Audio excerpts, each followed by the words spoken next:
हर महादेव। शिव के अनुग्रह से दक्ष का जीवित होना और यज्ञ की पूर्णता। नारद जी ने ब्रह्मा जी से पूछा, हे तात, पराक्रमी वीरभद्र जब दक्ष के यज्ञ का विनाश करके कैलाश पर्वत चले गए तब क्या हुआ? इसके उत्तर में ब्रह्मा जी ने कहा, समस्त देवताओं और मुनियों ने छिन्न भिन्न अंगों वाले होकर मेरे पास आकर पूर्ण रूप से अपने क्लेश को बताया। उनकी बात सुनकर मैं व्यथित हो गया। इसके बाद देवताओं और मुनियों के साथ मैं विष्णु लोक गया।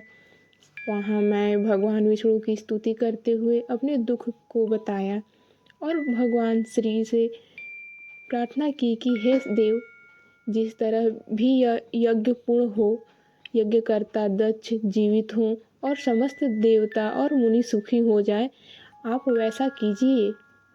देवता और मुनि लोग आपकी शरण में आए हैं।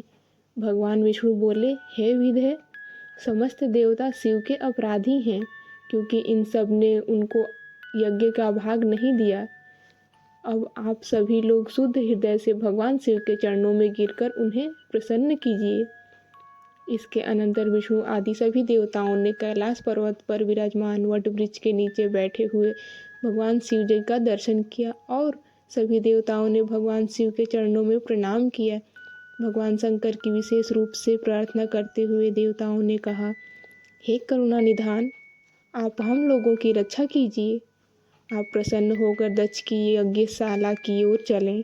उनकी प्रार्थना से प्रसन्न होकर भगवान शंभु विष्णुविद देवताओं के साथ कलनखल में स्थित प्रजापति दक्ष की यज्ञशाला में गए। वहाँ वीरभद्र द्वारा किया गया यज्ञ का विध्वंस रुद्र ने देखा। यज्ञ की वैसी दुर्व्यवस्था देखकर भगवान शंकर ने वीरभद्र को बुलाकर कहा, हे महाबाहु, तुमने थोड़ी ही देर में देवताओं और ऋषियों को आदि को बड़ा भारी दंड दे दिया। जिसने विलक्षण का यज्ञ का आयोजन कर यह द्रोहपूर्ण कार्य किया, उस दक्ष को तुम शीघ्र ही यहाँ ले आओ। वीरभद्र ने शीघ्रतापूर्वक दक्ष का धड़ लाकर शंभु के समक्ष रख दिया। भगवान शंकर ने वीरभद्र से पूछा, दक्ष का सिर कहाँ है? वीरभद्र ने कहा, हे शंकर, मैंने तो उसी समय दक्ष के सिर को यज्ञ कुंड हवन में डाल दिया था। इसके बाद शंभु के आदेश से प्रजापति दक्ष के धड़ के साथ सविनय पशु बकरे का सिर जोड़ दिया गया।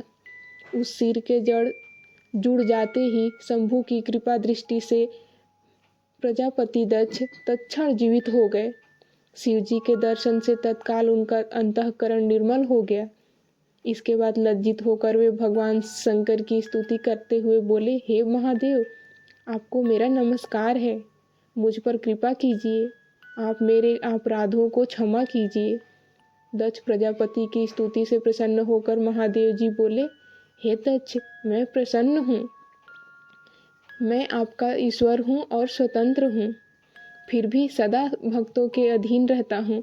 केवल कर्म के वशीभूत मूढ़ मानव न वेदों से, न यज्ञों से, न दानों से और न तपस्या से ही मुझे पा सकते हैं। तुम केवल कर्म के द्वारा ही संसार को पार करना चाहते थे, इसलिए रुष्ट होकर मैंने इस यज्ञ का विनाश किया है। इसलिए हे दक्ष, आज से तुम बुद्धि के द्वारा मुझे परमेश्वर मानकर ज्ञान का आश्रय लेकर सावधान होकर कर्म करो। यदि कोई विष्णु भक्त मेरी निंदा करेगा और मेरा भक्त विष्णु की निंदा करेगा, तो आपको दिए हुए समस्त शाप उन्हीं दोनों को प्राप्त होंगे और निश्चय ही उन्हें तत्व ज्ञान की प्राप्ति नहीं होगी। हे मुने, उसके बाद भगवान शिव की आज्ञा प्राप्त कर प्रसन्नचित्त शिव भक्त दक्ष ने शिव जी की कृपा से यज्ञ पूरा किया। इसके बाद सब देवता और ऋषि संतुष्ट होकर अपने अपने स्थान को चले गए। भगवान शंकर की महिमा अनंत है, जिसे बड़े बड़े विद्वान भी जानने में असमर्थ हैं, किंतु भक्त लोग उनकी कृपा से बिना श्रम के ही उत्तम भक्ति के द्वारा उसे जान लेते हैं। हे नारद, इस प्रकार मैंने आपसे सती के परम अद्भुत चरित्र का वर्णन किया, जो भोग मोक्ष को देने वाला और सभी कामनाओं को पूर्ण करने वाला है। हर हर महादेव।